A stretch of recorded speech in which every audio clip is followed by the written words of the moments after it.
మా అధినేత పవన్ కళ్యాణ్ గారు పర్యటన చూస్తుంటే అసలు ఆ జనం ఎంతవరకు ఉన్నారని కనిపించినంత విధంగా ఈ ముందున్న మహిళలను చూస్తుంటే కూటమిది విజయం, తునిలో రాబోయేది టీడీపీ, జనసేన, బీజేపీ ఎమ్మెల్యే అని చెప్పి ఇంత చక్కగా తెలుస్తుంది. అలాగే మన రాష్ట్ర పరిస్థితి గురించి మీకు తెలుసు.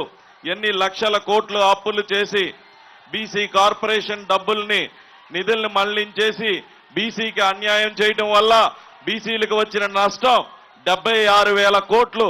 స్వయాన ఈ ముఖ్యమంత్రి నా బీసీ, నా ఎస్సీ, నా మైనారిటీ అనే ముఖ్యమంత్రి బీసీ కార్పొరేషన్ నుంచి 76,000 కోట్లు నిధులు మళ్లించి మోసం చేశారు.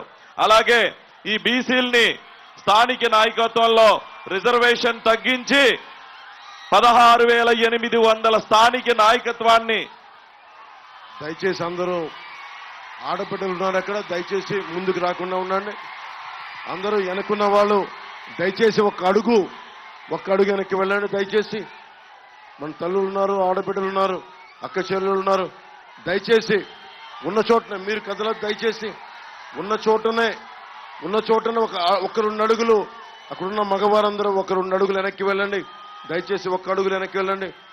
లేదా దయచేసి అడుగులు అక్కడ దారి కల్పించండి. అక్కడ కొంచెం అమ్మ మీరు పక్కకి వెళ్తానంటే చూడండి, కొంచెం ఆ తాడు ఇటు ఇచ్చేసే.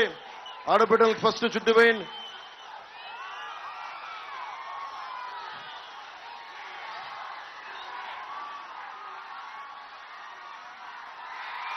మీరు కొంచెం వెనక్కి రావండి. కొంచెం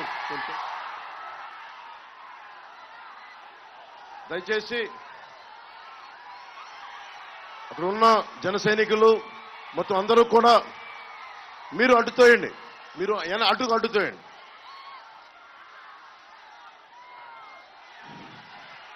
బ్రిడ్జిల పైన దారి పొడవుతా తుని నియోజకవర్గపు ముఖ్యంగా ఆడబిడ్డలకి, పెద్దలకి, యువతలకి, తల్లులకి ప్రతి ఒక్కరికి హృదయపూర్వక నమస్కారాలు.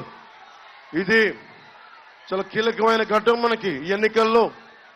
నేను మీకు వచ్చింది ఒక భద్రత గల సమాజం, ఒక అభివృద్ధి ఉన్న సమాజం, అందరికీ నిలబడే ఒక సమాజం.